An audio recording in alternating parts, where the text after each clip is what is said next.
আসসালামু আলাইকুম। আসসালামু আলাইকুম সবাইকে, শুভ সকাল। অনলাইন ক্লাসে সবাইকে স্বাগত জানাচ্ছি। আজকে আমাদের পদার্থ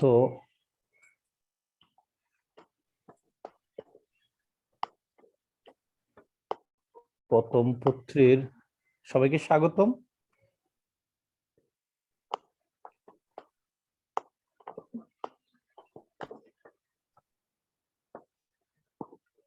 আজকে আমরা একাদশ শ্রেণীর পদার্থ প্রথম পত্রের চতুর্থ অধ্যায় নিউটনীয় বলবিদ্যার পঞ্চম ক্লাস করব। পঞ্চম ক্লাসে আমরা সবাইকে স্বাগতম জানাচ্ছি আবারও।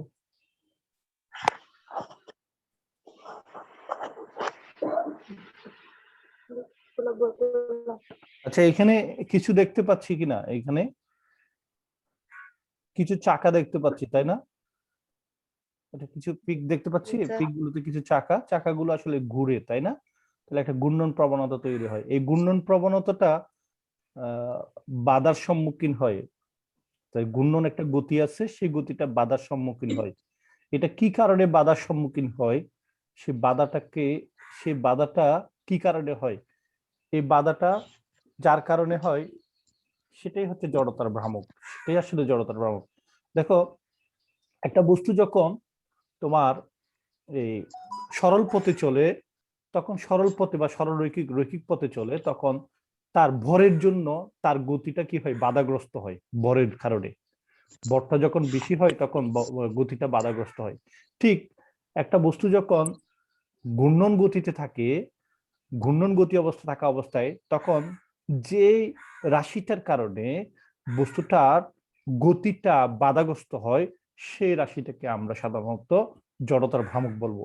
তাহলে আমরা আজকে আমাদের পাঠটা থাকবে জড়তার ভ্রামক নিয়ে। জড়তার ভ্রামক নিয়ে আমাদের পাঠটা থাকবে। আমরা জড়তার ভ্রামকের কিছু বিষয় দেখব। এখানে আমরা একটু দেখি, একটা ছোট্ট একটা ভিডিও দেখি আমরা। আচ্ছা, ভিডিওটা দেখার দরকার নেই, আমরা এমনি একটু দেখি, সামনের দিকে যাই। এখানে আমরা একটু দেখি এখানে। তা আজকের পাঠটা আমাদের হবে কি? পাঠটা হচ্ছে জড়তার ভ্রামক নিয়ে। জড়তার ভ্রামক নিয়ে আজকে পাঠ হবে, সেই পাঠ নিয়ে আমরা আলোচনা করব। তাহলে আজকে কি কি শিখতে পারবো দেখো। নাজিয়া পড়ো, নাজিয়া, নাজিয়া পড়ো তো দেখি। নাজিয়া, শিকন বল কি আজকে? আজকে এই পাঠ শেষ করলে কি কি শিখতে পারবে তুমি? নাজিয়া,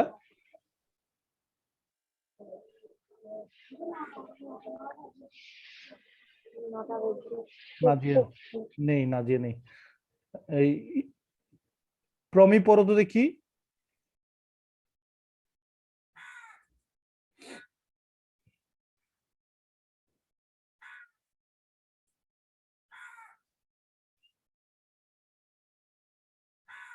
তাহলে মিম পড়ো। শিকন বল, জড়তার ভ্রামক ও চক্রগতির ব্যাসার্ধ ব্যাখ্যা করতে পারবো। বিভিন্ন বস্তু জড়তার ভ্রামক পরিমাপ করতে পারবে। বস্তুর আকৃতিগত পরিবর্তনে জড়তার ভ্রামকের পরিবর্তন ব্যাখ্যা করতে পারবো। ওকে, তাহলে দেখো, আমরা জড়তার ভ্রামক জানার আগে কিছু সংক্ষিপ্ত, একটা কিছু বৃত্তীয় গতি সম্পর্কে আমাদের একটা ধারণা থাকতে হবে। বৃত্তীয় কোনো বস্তু বৃত্তাকার পথে ঘুরতে থাকলে, একটা বিন্দুকে কেন্দ্র করে বৃত্তাকার পথে ঘুরতে থাকলে যে গতিটা পাওয়া যায় সেটাই হচ্ছে বৃত্তীয় গতি। তাহলে আমরা বৃত্ত কৌণিক সরণ বলতে কি বোঝানো হচ্ছে, আমি এগুলো জাস্ট একটু করে রিকেপ করবো। এগুলো তৃতীয় অধ্যায়ে আমরা পড়ছিলাম। বৃত্তপথে ঘূর্ণনকালে একটি কণা বা বস্তু নির্দিষ্ট সময়ে নির্দিষ্ট চাপ অতিক্রম করে, ওই চাপ ঘূর্ণন পথের কেন্দ্রে যে কোন উৎপন্ন করে তাকে কৌণিক সরণ বলা হয়। তাহলে একটা বৃত্তাকার পথে যখন একটা বস্তু যখন একটা নির্দিষ্ট সময়ে যখন ঘুরতে থাকবে, তখন একটা নির্দিষ্ট সময়ে একটা চাপ তৈরি করা হবে, যেটাকে আমরা কৌণিক দূরত্ব বলবো। হ্যাঁ, এই যে যেমন এ থেকে বি তে গেল বৃত্তাকার পথে বস্তুটা, তাহলে এখানে একটা চাপ তৈরি করতেছে এবি। সেই এবির জন্য কোনটা তৈরি হচ্ছে কত? থিটা। হ্যাঁ, থিটা। ওই চাপ ঘূর্ণন পথের কেন্দ্রে যে কোন উৎপন্ন করে তাকে এই থিটাটাই হচ্ছে কৌণিক সরণ। এই থিটাটাই হচ্ছে কি কৌণিক কৌণিক। সরণ। তাহলে আমরা রৈখিক বেগ এবং কৌণিক বেগের মধ্যে সম্পর্ক কি জানি, মনে আছে না দিয়ে? রৈখিক বেগ বি ইকুয়াল টু আমরা জানি কি কৌণিক বেগ কিন্তু, তাহলে আমরা আবার এই কৌণিক বেগ সমান আমরা কি কি জানি ইশরাক? কৌণিক বেগ 2 ওমেগা পাই। 2 পাই। ইশরাক বলুক, ইশরাক। Yes, sir.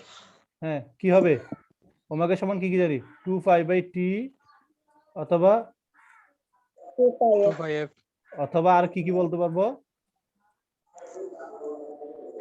আর কি কি বলতে পারি বলো তো? 2 পাই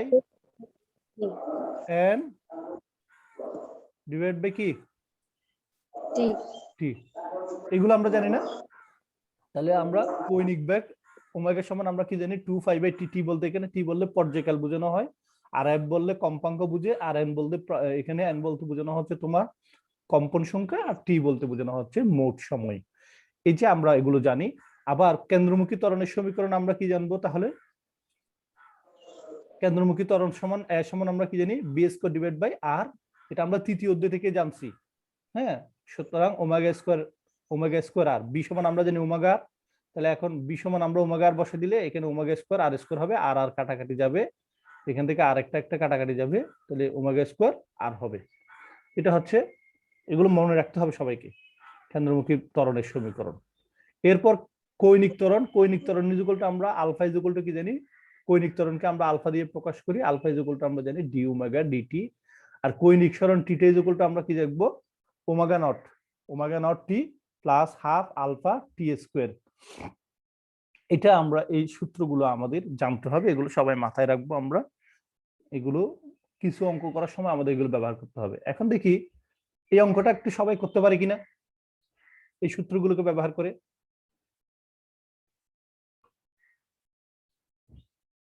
বৃত্তাকার পথে 3.14 মিটার পার সেকেন্ড সমদ্রুতিতে, এখানে বি দেওয়া আছে, আবর্তন রতি একটি কণা প্রতি সেকেন্ডে 10টি পূর্ণ কম্পন সম্পন্ন করে বৃত্তাকার পথের ব্যাসার্ধ কত? সবাই দ্রুত পারবো? আমি দেখিয়ে দিচ্ছি। পারবো। এখানে ঘূর্ণন সংখ্যা কত দেওয়া আছে? n সমান 10। আর সময় কত দেওয়া আছে? রৈখিক বেগ কত দেওয়া আছে এখানে? এই যে বৃত্তাকার পথে 3.1। সমদ্রুতিতে b ইকুয়াল টু এটা দেওয়া আছে, আর ব্যাসার্ধ r ইকুয়াল টু হোয়াট? তারপর হচ্ছে কি ওমেগা সমান আমরা কি জানি 2 পাই n। এখানে 2 পাই n বলতে এখানে আসলে কি বোঝানো হচ্ছে? ওই সময় তো 1 সেকেন্ড। হ্যাঁ, সময় 1 second. 2 pi n divide by t. এখানে সময়টা যেহেতু 1 সেকেন্ড সেজন্য টিটা আমরা 1 করে দিয়েছি। হ্যাঁ, তাহলে এখানে আমরা লিখতে পারি কি এই ওমেগা সমান কি হবে তাহলে? দেখো এখানে ওই যে সময় যেহেতু এখানে নিচে একটা, তোমরা আবার একটু ভুল করবা, এখানে আমি একটু লিখে দিই।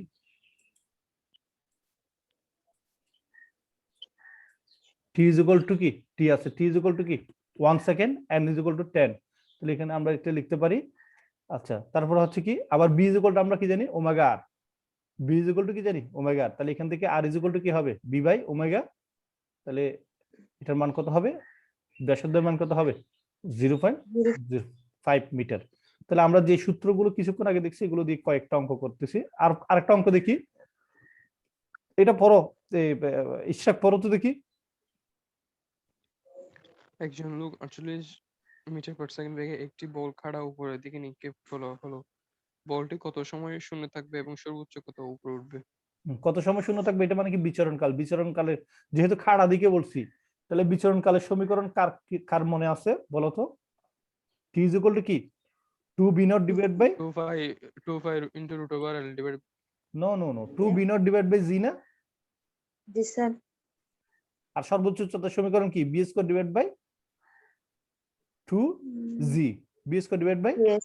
2 জি। তাহলে আমরা একটু দেখো, এখানে ইউ দেওয়া আছে, শেষ বেগ দেওয়া আছে, জি এর মান দেওয়া শেষ বেগ যেহেতু, তাহলে t is equal to s is equal to কত আমরা জানি কি? টি ইজ ইকুয়াল টু কি জানি 2 ইউ ডিভাইড বাই জি। বিচরণকাল শূন্য থাকা মানে হচ্ছে বিচরণকাল। ঠিক আছে, তাহলে এটা পেয়ে গেলাম। আর এস ইজ ইকুয়াল টু আমরা কি জানি সর্বোচ্চ উচ্চতা সমান আমরা কি জানি B square divide by 2 g. তাহলে মানগুলো বসাই দিলে আমাদের কত হবে? এই এগুলো জাস্ট আমি আগের সূত্রগুলোকে একটু ঝালাই করে নিচ্ছি। এখন দেখো জড়তার ভ্রামক কাকে বলে। আমরা আসলে আমাদের আজকে মূল টপিকটা হচ্ছে জড়তার ভ্রামক। কোন একটি অক্ষের সাপেক্ষে ঘূর্ণনরত একটি বস্তু, হ্যাঁ, গতির বাধার পরিবর্তনের প্রয়াস হচ্ছে জড়তার ভ্রামক। একটা অক্ষের সাপেক্ষে, তোমার একটা অক্ষ আছে, সাপোজ এই অক্ষ আছে, এই অক্ষের সাপেক্ষে একটা বস্তু আছে, এটা বস্তুটা এই অক্ষের সাপেক্ষে বস্তুটা কি করতেছে, ঘুরতেছে। কি বেগে? ওমেগা কৌণিক বেগে। দেখো এই বস্তুটা এই অক্ষটার সাপেক্ষে কি করতেছে, ঘুরতেছে ওমেগা কৌণিক বেগে। তো ঘুরলে তাহলে এটার একটা এটা কি হবে, একটা কৌণিক গতি হবে না? এই কৌণিক গতির পরিবর্তনটাকে বাধা দেওয়ার প্রয়াসই হচ্ছে কি জড়তার ভ্রামক। একটি বস্তু সরল রেখায় চললে ভরের যে ভূমিকা, কৌণিক গতিতে চললে জড়তার ভ্রামকের ভূমিকাও একই। বুঝতে পারছি আমরা? একটা বস্তু যখন কোনো অক্ষকে কেন্দ্র করে ঘুরতে থাকে, কোন অক্ষকে কেন্দ্র করে ঘুরতে থাকে, তখন ওই বস্তুর গতিটার পরিবর্তন হবে না। এই গতির পরিবর্তনটাকে বাধা দেওয়ার যে প্রয়াস, সেটাই হচ্ছে কি জড়তার ভ্রামক। একটি বস্তু সরলরেখায় চললে ভরের যে ভূমিকা, কৌণিক গতিতে চললে জড়তার ভ্রামকের সেই ভূমিকা হয়ে থাকে। তাহলে আমরা দেখলাম কি, একটা বস্তু যখন রৈখিক গতিতে চলে, ভর যত বেশি হয় বাধা তত বেশি হয়, ভর যত কম হয় বাধা তত কম হয়। ঠিক ভরটা রৈখিক গতিতে যে ভূমিকাটা পালন করতেছে, কৌণিক গতিতে জড়তার ভ্রামকটা সেই ভূমিকাটা পালন করবে। অর্থাৎ জড়তার ভ্রামক যত বেশি হবে, বস্তুর গতির বাধা পরিবর্তন তত বেশি হবে। তাহলে দেখো এই যে, যেমন দেখো এখানে এই এবি একটা অক্ষ, এই অক্ষকে কেন্দ্র করে এই এই অ্যাম্বরের, এটা অ্যাম্বরের একটা বস্তু, যেখানে কত এন সংখ্যক কি আছে, অ্যাম্বরের বস্তুতে কত সংখ্যক অণু আছে? এন সংখ্যক। এন সংখ্যক অণু আছে। আর প্রত্যেকটা অণুর কণার ভর হচ্ছে কত? প্রথম কণার ভর হচ্ছে m1, দ্বিতীয় কণার ভর হচ্ছে m2, তৃতীয় কণার ভর হচ্ছে m3। হ্যাঁ, একদম এখানে একটা বিন্দু আছে, যে বিন্দুতে এই বস্তুর সমস্ত ভরটা কেন্দ্রীভূত আছে। দেখো এই বস্তুর সমস্ত ভরটা কোথায় কেন্দ্রীভূত আছে? এম বিন্দুতে। এই বিন্দুতে, ঠিক আছে, এই বিন্দুটাতে। যে বিন্দুতে বস্তুর সমস্ত ভরটা কেন্দ্রীভূত থাকে বলে মনে করা হয়, সেই বিন্দুটাকে বলা হবে ওই বস্তুর ভরকেন্দ্র। তাহলে যে, হ্যাঁ, আর এই ভরকেন্দ্র, বুঝতে পারছি আমরা? তাহলে তাহলে প্রত্যেকটা বস্তুর মধ্যে এমন একটা বিন্দু আছে, যে বিন্দুতে বস্তুটা সমস্ত ভরটা কেন্দ্রীভূত আছে বলে মনে করা হয়, সেই বিন্দুটাকে আমরা কি বলবো? ভরকেন্দ্র। ভরকেন্দ্র। তাহলে এখানে এই ভরকেন্দ্র কোনটা? এই অ্যাম্বরের বস্তু, এই বিন্দুটা, এই অ্যাম্বরের এই বিন্দুটা, এই বিন্দুটাতে দেখা যাচ্ছে বস্তুর সমস্ত ভরটা কি আছে, সমস্ত ভর এমটা কি আছে, কেন্দ্রীভূত আছে, সমস্ত ভর এমটা কেন্দ্রীভূত আছে। আর এই বস্তুটা কতটা কণা সমন্বয়ে গঠিত? এন সংখ্যক। প্রত্যেকটা কণার ভর, প্রথম কণার ভরকে m1 বলতেছি, দ্বিতীয় কণার ভরকে m2 বলতেছি। দেখো প্রত্যেকটা কণা গুণনক থেকে কি একই দূরত্বে অবস্থিত নাকি ভিন্ন ভিন্ন দূরত্বে অবস্থিত? ভিন্ন ভিন্ন দূরত্বে। হ্যাঁ, দেখো ভিন্ন ভিন্ন দূরত্ব। আমরা b = কি জানি? ওমেগা আর। ওমেগা, ঠিক আছে। দেখো এই কণা, প্রত্যেকটা কণা থেকে, দেখো প্রত্যেকটা কণার কৌণিক বেগ সমান হবে। প্রত্যেকটা কণার কৌণিক বেগ সমান হলো, কিন্তু রৈখিক বেগ সমান হবে না। কারণ দেখো প্রথম কণার রৈখিক বেগটা হবে কি, ওমেগা ইন্টু r1। দ্বিতীয় কণার রৈখিক বেগটা কি হবে, ওমেগা ইন্টু r2। তাহলে দেখা যাচ্ছে কিন্তু প্রত্যেকটা কণার, দেখো প্রথম কণারও কৌণিক বেগ যেটা, দ্বিতীয় কণারও কৌণিক বেগ সেটা। তাহলে প্রত্যেকটা কণার কৌণিক বেগ সমান, প্রত্যেকটা কণার কৌণিক বেগ সমান, কিন্তু রৈখিক বেগগুলো কি হচ্ছে, ভিন্ন ভিন্ন হচ্ছে। আচ্ছা, তাহলে এই কণাটা, এই বস্তুটা এবি অক্ষকে কেন্দ্র করে চারদিকে ঘুরতেছে। এবি অক্ষকে কেন্দ্র করে কি করতেছে, চারদিকে ঘুরতেছে। তাহলে এই এবি, এই বস্তুটা, অ্যাম্বরের বস্তুটার গতির পরিবর্তনটাকে বাধা দান করার জন্য যে প্রয়াসটা পাবো, বা যে বলটা পাবো, বা যে রাশিটা পাবো, সেই রাশিটাকে আমরা কি বলবো এখন? জড়তার ভ্রামক। জড়তার ভ্রামক। Very good. আর এই জড়তার ভ্রামকটা হিসাব করা হবে, দেখো এই সম্পূর্ণ বস্তুটার ভরটা কোন বিন্দুতে কেন্দ্রীভূত এখানে? ভর কেন্দ্রের মধ্যে এম বিন্দু। হ্যাঁ, মনে করো ও বিন্দুটাতে কেন্দ্রীভূত, এটাকে আমি ও, এটার নাম দিলাম ও বিন্দু। এই ও বিন্দুতে কেন্দ্রবিন্দু, তাহলে এটাকে কি বলবো? এই যে বিন্দুটাতে সমস্ত ভরটা কেন্দ্রীভূত আছে সেই বিন্দুটাকে আমরা কি বলবো? ভারকেন্দ্র। ভারকেন্দ্র না, বরকেন্দ্র। বরকেন্দ্র, ভারকেন্দ্র আর বরকেন্দ্রের মধ্যে পার্থক্য আছে, তাহলে ভরকেন্দ্র বলবো। আর এই বরকেন্দ্র থেকে গুণনক্ষের লম্ব দূরত্ব সেটাকে কি বলা হয়? দেখো এই বরকেন্দ্র থেকে গুণনক্ষের লম্ব দূরত্বটা কোনটা এখানে? আর আর এই আটটাকে বলা হবে চক্রগতির ব্যাসার্ধ। আটটাকে কি বলা হবে? চক্রগতির ব্যাসার্ধ কে? আটটাকে কি বলা হবে? চক্রগতির ব্যাসার্ধ কে? তাহলে না দিয়ে দেখো, এই এ বি একটা অক্ষ আছে, এ বি অক্ষকে কেন্দ্র করে এম্বরের বস্তুটা কি করতেছে? ঘুরতেছে, ঠিক আছে? আর এম্বরের বস্তুটা কয়টা কণা নিয়ে গঠিত? এন সংখ্যক। এন সংখ্যক কণা গঠিত। প্রত্যেকটা কণার ভর আমি প্রথম কণার ভরটাকে m1, দ্বিতীয় কণার ভরটাকে m2, তৃতীয় কণার ভরটাকে m3, এইভাবে আমি সংজ্ঞায়িত করলে দেখা যাচ্ছে প্রত্যেকটা কণা গুণনক্ষ থেকে একই দূরত্বে অবস্থান করতেছে না, এক একটা দূরত্ব এক এক ধরনের হচ্ছে। তাহলে প্রত্যেকটা কণার কৌণিক বেগ একই হবে, প্রত্যেকটা কণার কৌণিক বেগ একই হলো, রৈখিক বেগ কিন্তু একই হবে না, কারণ দূরত্ব ভিন্ন ভিন্ন। দূরত্ব কি? ভিন্ন ভিন্ন। আর এই বস্তুর মধ্যে একটা বিন্দু আছে যে বিন্দুতে সমস্ত ভরটা কেন্দ্রীভূত আছে বলে মনে করা হয়, আর সেই বিন্দুটাকে আমরা কি বলতেছি? ভরকেন্দ্র। বরকেন্দ্র। আর এই বরকেন্দ্র থেকে গুণনক্ষের লম্ব দূরত্বটাকে আমরা কি বলতেছি? চক্রগতির ব্যাসার্ধ। ব্যাসার্ধ। তাহলে হিসেব ধরতে গেলে এই বস্তুর সমস্ত ভরটা কত? এম না? ঠিক আছে? হ্যাঁ। আর গুণনক্ষ এই এম্বরের বস্তু থেকে, এই এম্বরের বস্তু থেকে এটার লম্ব দূরত্ব কত? আর না? আর। তাহলে এটার এটার এটার বর্গ করব, লম্ব দূরত্বের বর্গ করব, যেটা পাওয়া যায়, যে রাশিটা পাওয়া যাবে সেটাকে বলা হবে জড়তার ভ্রামক আই। তাহলে জড়তার ভ্রামক আই সমান কি? বস্তুর ভর এবং এবং অক্ষ থেকে ওই বস্তুর গুণনক্ষ থেকে ওই বস্তুর লম্ব দূরত্বের বর্গের গুণফলকে বলা হবে কি? জড়তার ভ্রামক। দুর্জয়, জড়তার ভ্রামক কাকে বলবো? দুর্জয়, ইশরাক, ইশরাক, ইশরাক, মিম।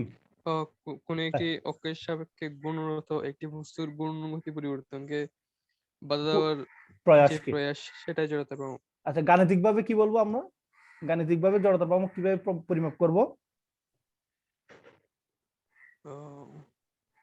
বস্তুর ভর, এই যে বস্তুর ভর, এই বস্তুর ভর, দেখো বস্তুর ভর এবং গুণনক্ষ থেকে ওই বস্তুর লম্ব দূরত্বের বর্গের গুণফল, ঠিক কিনা? ইশরাক? Yes sir. বস্তুর ভর, কেউ না বুঝলে জিজ্ঞেস করো।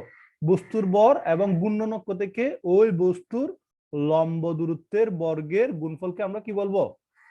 জড়তার ভ্রামক বলবো। আমরা এতক্ষণ যেগুলো আলোচনা করছি সেগুলো আমরা একটা স্লাইডের মাধ্যমে দেখি। জড়তার ভ্রামক কি? পরতাল ইশরাক। একটি বস্তু কণার পূর্ণ নক্ষ হতে এর লম্ব দূরত্বের বর্গের গুণফলকে উক্ত বস্তু কণার জড়তার ভ্রামক বলে। মনে করি একটি বস্তু কণা চিত্রে নিয়ে একটি অক্ষকে কেন্দ্র করে ঘুরছে, কণাটির ভর ইকুয়ালস টু m, গুণনক্ষ হতে দূরত্ব আর, অতএব কণাটির জড়তার ভ্রামক i equals to m square. বুঝতে পারছি। তাহলে জড়তার ভ্রামক কিভাবে হিসাব করব? কোন বস্তু কণার ভর হতে, কোন বস্তুর কণার ভর এবং গুণনক্ষ থেকে ওই বস্তু কণার লম্ব দূরত্বের বর্গের গুণফলের সমানটাকে আমরা কি বলবো? জড়তার ভ্রামক বলবো। নাদিয়া, জড়তার ভ্রামকটা আসলে কি? আমি যদি এমনি বলি, বস্তুর গুণন গতির মাধ্যমে যে পরিবর্তনটা হয় ওটাকে বাধা দেওয়ার প্রয়াস। গুড, ভেরি গুড, একদম একদম রাইট। তাহলে আর এটা পরিমাপ করব কিভাবে? ওই বস্তুর ভর এবং ওই বস্তুর লম্ব দূরত্ব, ওই গুণনক্ষ থেকে ওই বস্তুর লম্ব দূরত্বের গুণফলের সমান। ওকে, ভেরি গুড। আচ্ছা, আর আমরা একটা বলছিলাম কি ভর কেন্দ্র কাকে বলে? যে বিন্দুতে সমস্ত ভর পুঞ্জীভূত থাকে।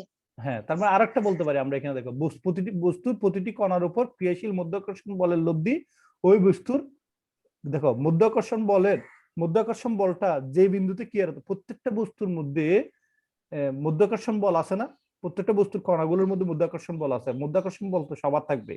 এই মাধ্যাকর্ষণ বলের লব্ধিটা যে বিন্দুতে শূন্য হয়, অর্থাৎ ভরটা যে বিন্দুতে কেন্দ্রীভূত আছে বলে মনে করা হয়, সেই বিন্দুটাকে কি বলা হবে? ভরকেন্দ্র। এখানে একটা সংজ্ঞা দিয়েছি, দেখো, বস্তুর প্রতিটি কণার উপর ক্রিয়াশীল,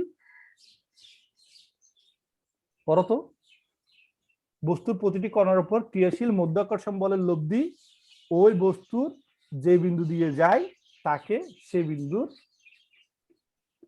বিন্দুকে ওই বস্তুর কি বলা হবে? ভরকেন্দ্র বলা হবে। বুঝতে পারছি? তারপরে এখন চক্রগতির ব্যাসার্ধ কাকে বলে বলো তো? ভরকেন্দ্র থেকে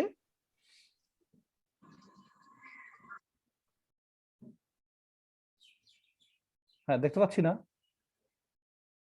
হ্যাঁ বলো। দেখতে পাচ্ছি স্যার।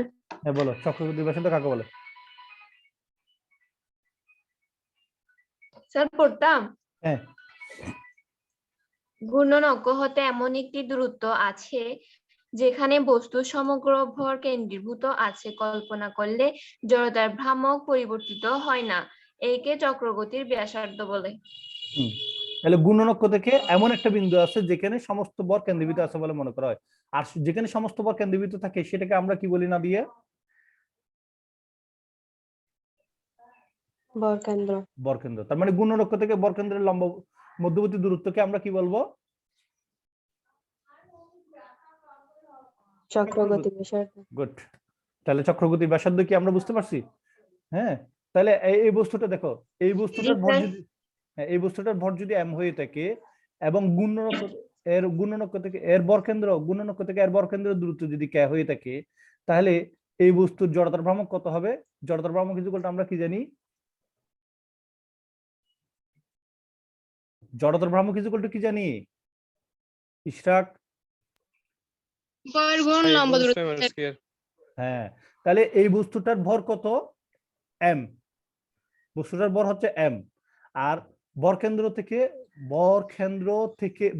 থেকে গুণনক্ষের লম্ব দূরত্বটাকে আমরা কি বলছিলাম? ভরকেন্দ্র থেকে ঘূর্ণনক্ষের লম্ব দূরত্বটাকে আমরা কি বলছি? ভরকেন্দ্র থেকে ঘূর্ণনক্ষের লম্ব দূরত্বকে আমরা চক্রগতির ব্যাসার্ধ বলছি না? হ্যাঁ, চক্রগতির ব্যাসার্ধ এটাও এক ধরনের কি দূরত্ব, এটাও এক ধরনের কি দূরত্ব, ওই বস্তুর গুণনক্ষ থেকে ওই বস্তুর লম্ব দূরত্ব। তাহলে বস্তুর ভর ইনটু চক্রগতির ব্যাসার্ধ স্কয়ার ইজ ইকুয়াল টু হবে কি জড়তার ভ্রামক। ঠিক আছে, বুঝতে পারছি?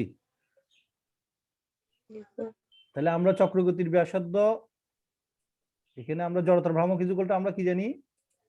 আই ইজ ইকুয়াল টু কি জানি?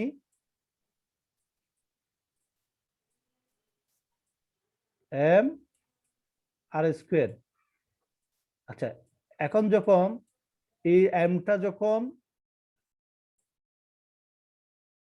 ভরকেন্দ্র পাওয়া যাবে তখন সমস্ত ভরটা পাওয়া যাবে, তখন সমস্ত ভরটাকে আমি কি বলবো? বড় হাতের এম বলবো। তখন দূরত্বটা কি হয়ে যাবে? আর সমান কি হয়ে যাবে? আর সমান কি হয়ে যাবে? আর সমান কি হয়ে যাবে? কে। আর সমান যখন কে হয়ে যায় তখন এটাকে বলা হয় চক্রগতি ব্যাসার্ধ। হ্যাঁ, অর্থাৎ ভরকেন্দ্র থেকে লম্ব দূরত্বটাকে আমরা চক্রগতি ব্যাসার্ধ বলবো। তাহলে ক্লিয়ার কিনা? চক্রগতির ব্যাসার্ধ কি? ভরকেন্দ্র থেকে গুণনক্ষের দূরত্বটাকে আমরা বলছি চক্রগতির ব্যাসার্ধ। ভরকেন্দ্র থেকে, এই যে মনে করো এটা একটা কি গুণনক্ষ, আর এটা একটা বস্তু। এই বস্তুর মধ্যে এমন একটা বিন্দু আছে, মনে করো এই বিন্দুটা আছে, এই বিন্দুটাতে সমস্ত ভরটা, বস্তুর সমস্ত ভরটা কি আছে? কেন্দ্রীভূত আছে। তাহলে এখন এই বিন্দু থেকে এই গুণনক্ষের লম্ব দূরত্ব যেটা টানবো সেটাকে বলা হবে চক্রগতির ব্যাসার্ধ। আর এই বিন্দুটাকে আমরা কি বলবো? ভরকেন্দ্র বলবো, কারণ এই বিন্দুটাতে বস্তুর সমস্ত ভরটা কেন্দ্রীভূত আছে বলে মনে করা হচ্ছে। তখন জড়তার ভ্রামক কত হবে? জড়তার ভ্রামক আই ইজ ইকুয়াল টু আমরা কি জানি? ভর বর বর কত এখানে এই বস্তুর এম, আর গুণনক থেকে দূরত্ব কত কে, তাহলে কে স্কয়ার। তাহলে বুঝতে পারছি কিনা? তাহলে ওকে, আমরা এটা বুঝতে পারলাম।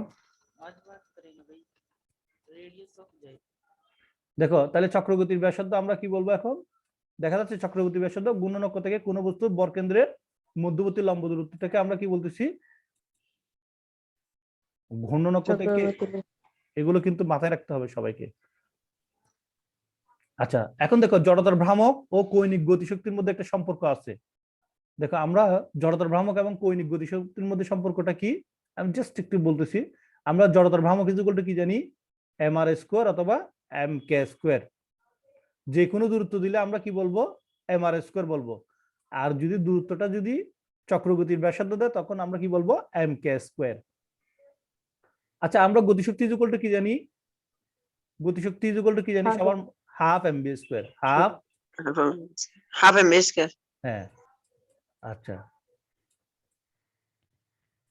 আবার বি সমান আমরা কি দেখছিলাম কিছুক্ষণ আগে? বি সমান কি দেখছিলাম? Omega R. তাহলে এখন V square is equal to কি হবে? Omega square R square. R square. এই যে দেখো ওমেগা, দেখো আমি এখানে ওমেগা স্কয়ার আর স্কয়ার বসাইছি কিনা।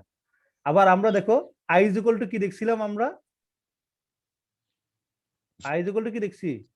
M R square. দেখো এখন এম আর স্কয়ার, এই যে এম আর স্কয়ার সমান আমরা এখানে কি বসে দিতে পারি? তাহলে আই বসে দিতে পারি না? জি স্যার। পারি। তাহলে সুতরাং গতিশক্তি ইজ ইকুয়াল টু আমরা কি দেখতেছি? গতিশক্তি is equal to half into জড়তার ভ্রামক ইনটু, এটা সূত্র কিন্তু মুখস্থ রাখতে হবে সবার, ইনটু কি? আই ওমেগা স্কয়ার ইনটু কি? Omega square. তাহলে আমরা দেখতেছি গতিশক্তি is equal to half into জড়তার ভ্রামক ইনটু কৌণিক গতি স্কয়ার, কৌণিক ব্যাক স্কয়ার। ক্লিয়ার? বুঝতে পারছি কিনা? জি স্যার। এটা মুখস্থ রাখতে হবে, এই সূত্রটা মুখস্থ রাখতে হবে। জি স্যার। আচ্ছা, এখন দেখো জড়তার ভ্রামক সম্পর্কিত দুইটি সূত্র আছে। একটা হচ্ছে লম্ব অক্ষ উপপাদ্য, আর একটা হচ্ছে সমান্তরাল অক্ষ উপপাদ্য। একটা হচ্ছে লম্ব অক্ষ উপপাদ্য, আর একটা হচ্ছে সমান্তরাল অক্ষ উপপাদ্য। জড়তার ভ্রামক সম্পর্কিত কয়টা সূত্র আছে তাহলে? জড়তার ভ্রামক দুইটা উপপাদ্য আছে। একটা হচ্ছে লম্ব অক্ষ উপপাদ্য, আর একটা হচ্ছে কি সমান্তরাল অক্ষ উপপাদ্য। দেখো লম্ব অক্ষ উপপাদ্যটা কি? পরস্পর লম্ব হয় এমন দুইটা অক্ষের সাপেক্ষে পরস্পর কি হবে? লম্ব হবে। জড়তার ভ্রামক সম্পর্কিত লম্ব অক্ষ উপপাদ্য। তাহলে দেখো পরস্পর লম্ব হয় এমন দুইটা অক্ষের সাপেক্ষে কোন বস্তুর জড়তার ভ্রামক হচ্ছে ওই অক্ষ দুইটার আলাদা আলাদা জড়তার ভ্রামকের সমষ্টির সমান। তাহলে আমরা এখন দেখো পরস্পর লম্ব দুইটা অক্ষের সাপেক্ষে যে কোনো বস্তুর জড়তার ভ্রামকের সমষ্টি ওই অক্ষ দুইটার উপর লম্ব হয় এমন অক্ষের সাপেক্ষে ওই বস্তুর জড়তার ভ্রামকের সমান। দেখো কিরকম সেটা আমি তোমাকে দেখাচ্ছি। এটা একটা বস্তু, কেমন? আচ্ছা, এটা এদিকে দিলাম কি এক্স অক্ষ। তাহলে এক্স অক্ষের সাপেক্ষে জড়তার ভ্রামক কি হবে? I x. কেমন? দেখো এই বস্তুটা যখন এক্স অক্ষকে কেন্দ্র করে ঘুরতে থাকবে তখন তার সাপেক্ষে জড়তার ভ্রামক কি হবে? I x. আবার এই বস্তুটা এটা ওয়াই অক্ষ, কেমন? এই ওয়াই অক্ষের সাপেক্ষে জড়তার ভ্রামক কি হবে? I Y. সরি, এটা আই ওয়াই। তাহলে এই দুইটা পরস্পর, তাহলে এই এক্স অক্ষ ওয়াই অক্ষ এরা দুজন কি পরস্পরের উপর কি লম্ব। তাহলে পরস্পর লম্ব হয় এমন দুইটা অক্ষের সাপেক্ষে জড়তার ভ্রামকের সমষ্টি। তাহলে এখন I X plus I Y, এটা এটা এই দুইটা যুগ সমষ্টি না, এই দুইটা সমষ্টি কি না? জি স্যার। হ্যাঁ, তাহলে দেখো পরস্পর লম্ব হয় এরকম দুইটা অক্ষের সাপেক্ষে একটা বস্তুর এই বস্তুটার জড়তা ভ্রামকের সমষ্টি হচ্ছে ওই দুইটা অক্ষের উপর লম্ব হয়। তাহলে এক্স এবং ওয়াই এর উপর লম্ব হয় এরকম অক্ষ কি? এই এক্স এবং ওয়াই এর উপর লম্ব হয় এরকম অক্ষ কি? এক্স এবং ওয়াই এর উপর লম্ব হয় এরকম অক্ষ কি হবে? জেড অক্ষ। জেড। জেড। তাহলে জেড এর সাপেক্ষে এই বস্তুর জড়তার ভ্রামক কত হবে? I Z. I Z. তাহলে দেখো পরস্পর, তাহলে এইটা হবে কি এই সাপেক্ষে যে জড়তার ভ্রামক হবে সেটার সমষ্টির আই জেড হবে। আই জেড হবে। তার মানে দুইটা, প্রথমে দেখো দুইটা অক্ষ আছে, এই দুইটা অক্ষ হচ্ছে পরস্পর লম্ব। এই দুইটা অক্ষের সাপেক্ষে বস্তুটার যে জড়তার ভ্রামক পাওয়া যাবে সেটা হচ্ছে, একটা হচ্ছে আই এক্স আর একটা হচ্ছে আই ওয়াই। এই দুইটা যোগ করলে যেটা হবে সেটা হবে তৃতীয় আরেকটা অক্ষ, যেটা হচ্ছে ওই দুইটা অক্ষের উপর লম্ব হবে, অর্থাৎ এক্স এবং ওয়াই এর উপর লম্ব হবে। এরকম অক্ষের সাপেক্ষে জড়তার ভ্রামকের সমষ্টির সমান হবে। এটা হচ্ছে লম্ব অক্ষ উপপাদ্য। তাহলে আমার একটা বস্তু যদি দুইটা পরস্পর লম্ব হয় এরকম অক্ষের সাপেক্ষে ঘুরতে থাকে, তখন ওই দুইটা অক্ষের সাপেক্ষে যে জড়তার ভ্রামক পাওয়া যাবে সেই দুইটা যোগ করলে যেটা হবে সেটা হচ্ছে আরেকটা অক্ষ, যেটা তৃতীয় আরেকটা অক্ষ থাকবে, যেটা ওই দুইটা অক্ষের আগের দুইটা অক্ষের উপর লম্ব হবে এরকম অক্ষের সাপেক্ষে জড়তার ভ্রামকের সমষ্টির সমান হবে। এটাই হচ্ছে জড়তার ভ্রামক সম্পর্কিত লম্ব অক্ষ উপপাদ্য, যেটা আমরা এখানে চিত্র করলে দেখবো। দেখো এই এক্স অক্ষের সাপেক্ষে জড়তার ভ্রামক আই এক্স, ওয়াই অক্ষের সাপেক্ষে জড়তার ভ্রামক এই হচ্ছে আই ওয়াই। এই দুইটা যোগ করলে এই দুজনের উপর লম্ব হচ্ছে কি জেড অক্ষ, তাহলে জেড অক্ষের সমান হবে। ক্লিয়ার? ক্লিয়ার কিনা? তাহলে আমার তিনটা অক্ষ আছে। আমার কয়টা অক্ষ আছে? জি স্যার। কয়টা অক্ষ আছে? তিনটা অক্ষ আছে। তিনটা অক্ষগুলো হচ্ছে পরস্পরের উপর কি লম্ব। তিনটা অক্ষ আছে। হ্যাঁ, তিনটা অক্ষ পরস্পর লম্ব, যেমন এক্স অক্ষ, ওয়াই অক্ষ, জেড অক্ষ। তাহলে এখানে যে কোনো দুইটা অক্ষের সাপেক্ষে, যে কোনো দুইটা অক্ষের সাপেক্ষে ওই বস্তুর জড়তার ভ্রামক হবে ওই তৃতীয় যে অক্ষটা আছে তার জড়তার ভ্রামকের সমান। বুঝতে পারছি? জি স্যার। আচ্ছা, এরপর হচ্ছে জড়তার ভ্রামক সম্পর্কিত সমান্তরাল অক্ষ উপপাদ্য। সমান্তরাল অক্ষ উপপাদ্যটা দেখি আমরা। সমান্তরাল অক্ষ উপপাদ্যটা কি বলে? কোন অক্ষের সাপেক্ষে কোন বস্তুর জড়তার ভ্রামক ওই অক্ষের সমান্তরাল এবং বস্তুর বরকেন্দ্রগামী যে কোনো অক্ষের সাপেক্ষে জড়তার ভ্রামক এবং বস্তুর ভর ও অক্ষদ্বয়ের মধ্যবর্তী লম্ব দূরত্বের বর্গের গুণফলের সমষ্টি সমান। দেখো এটা কিরকম? এটা একটা বস্তু, এটা একটা কি বস্তু। এই বস্তুর, দেখো এই বস্তুটা এই এবি অক্ষের সাপেক্ষে কি করতেছে? ঘুরতেছে। এবি অক্ষের সাপেক্ষে কি করতেছে? ঘুরতেছে। তাহলে তখন তার জড়তার ভ্রামক কি হবে? কি হবে? I A plus I B. I AB হবে। এখন দেখো এই বস্তুর এই বস্তুটার এই বস্তুটার বর কেন্দ্রটা হচ্ছে এটা জি। ঠিক আছে, বর কেন্দ্রটা কি জি। তাহলে এই বস্তুর সমস্ত বরটা কোথায় কেন্দ্রীভূত থাকবে? জিতে। সমস্ত বরটা কোথায় কেন্দ্রীভূত থাকবে? জিতে। তাহলে এই বর কেন্দ্রগামী একটা অক্ষ দিচ্ছি, যেটাকে আমরা বলতেছি কি সিডি, যেটাকে আমরা কি বলতেছি সিডি। এবং এটা হচ্ছে অ্যাবির সমান্তরাল। অ্যাবির কি সমান্তরাল। এবং এখান থেকে এটার দূরত্ব কত আমি ধরে নিলাম এস। ঠিক আছে, এটা হবে কি দেখো, তাহলে এখন এই সিডির সাপেক্ষে যদি বস্তুটা ঘুরে তখন তার জড়তার ভ্রামক কি হবে? কি হবে? আইসিডি প্লাস এই বস্তুর ভর কত এম ইনটু এস স্কয়ার। দেখো আমি যেটা বলছি এটা এটা বুঝে দেখো, কোন অক্ষের সাপেক্ষে কোন বস্তুর জড়তার ভ্রামক, তাহলে এই এবি অক্ষের সাপেক্ষে এই বস্তুটার জড়তার ভ্রামক সেটা হচ্ছে কি আই এবি। হ্যাঁ, ওই অক্ষের সমান্তরাল, তাহলে এবি সমান্তরাল কি সিডি না? এবি সমান্তরাল জি, কি সিডি, ওই অক্ষের সমান্তরাল এবং বস্তুর বর কেন্দ্রগামী। এই যে দেখো এই সিডিটা বস্তুর বর কেন্দ্র দিয়ে গেছে কিনা, বর কেন্দ্র জি দিয়ে গেছে কিনা। হ্যাঁ, জড়তার ওই বস্তুর ভর কেন্দ্রগামী যে কোনো অক্ষ, তাহলে এই বস্তুর ভর কেন্দ্রগামী যে কোনো অক্ষের নাম কি সিডি।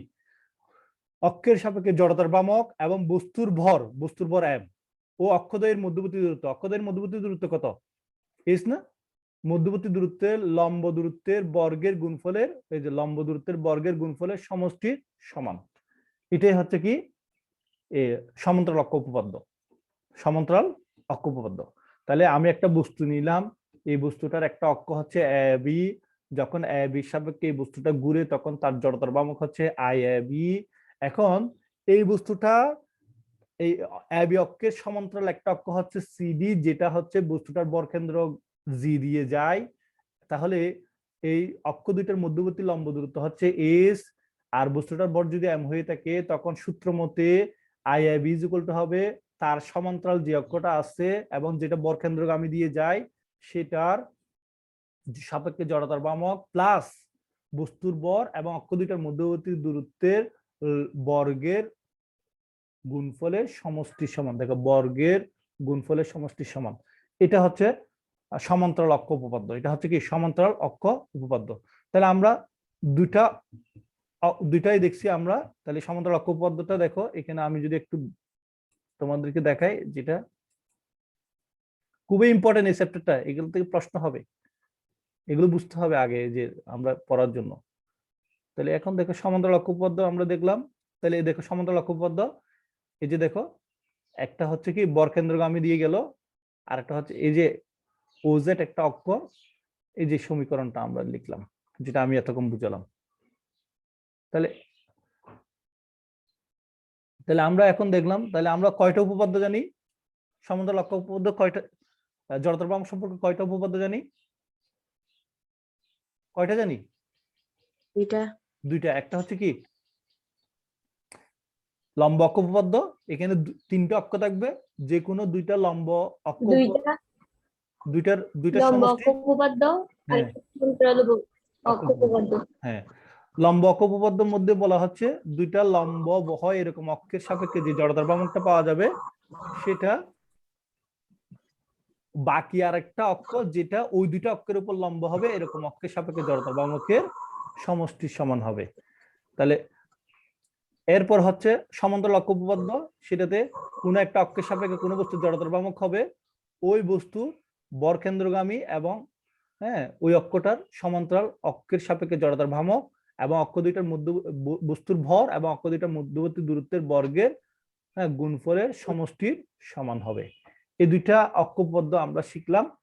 এখন আমাদের টাইম মনে হয় শেষ হয়ে যাবে, আমরা আবার রিকানেক্ট হব, রিকানেক্ট হয়ে আমরা এটার আলোচনা করব।